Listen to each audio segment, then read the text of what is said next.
काल मिळालेल्या गोपनीय माहितीनुसार विटा पोलीस स्टेशनच्या हद्दीमध्ये विटा MIDC परिसरात काही संशयास्पद हालचाली असल्याचं आम्हाला माहिती पडलं। त्यानुसार स्थानिक गुन्हे शाखेच्या पथकानं त्या ठिकाणी सापळा रचला आणि त्या सापळ्यामध्ये आम्हाला एक हुंदाई व्हाईट कलरची गाडी त्या कारखान्यातून बाहेर पडताना दिसली। त्या गाडीचा पाठलाग करून जेव्हा आम्ही त्या गाडीतील व्यक्तींना त्यांच्याकडे असलेल्या मालाबाबतची खात्री केली तर त्यामध्ये MD सदृश्य पदार्थ आम्हाला व्हाईट पावडर सापडली।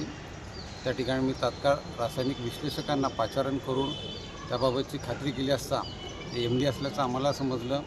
त्यानुसार आम्ही पुढील पंचनामा केला आणि हे MD ज्या ठिकाणी तयार करण्यात येत आहे त्या बंद पडलेल्या युनिटवरही आम्ही छापा टाकला आणि त्या ठिकाणी हे MD पदार्थ बनवण्याकरता जे रॉ मटेरियल आहे रॉ मटेरियल मोठ्या प्रमाणात त्या ठिकाणी आढळून आलं। त्याचबरोबर जे डिस्टिलेशन असेंब्ली आहे ज्या मशीनद्वारे ते यंत्रसामुग्रीद्वारे हे MD ड्रग बनवण्यात येतं ते सर्व आम्ही जप्त केलेलं आहे। आत्तापर्यंत यामध्ये आम्हाला 3 आरोपींचा सहभाग दिसून आलेला आहे। त्याच्यात आणखीन पुढं काही धागेदोरे असतील त्याकरिता वेगळे पथकं तयार करून आम्ही ती रवाना केलेली आहेत आणि लवकरच त्यामध्ये आणखीनही आरोपी निष्पन्न होतील।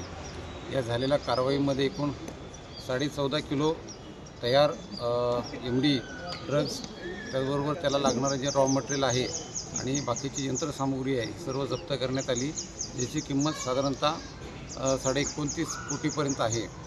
तर मला विश्वास आहे की याच्यामध्ये आणखीनही बरेच धागेदोऱ्या पोलिसांना मिळतील आणि याचे पूर्ण पाळेमुळे आम्ही खणून काढण्यामध्ये यशस्वी राहू।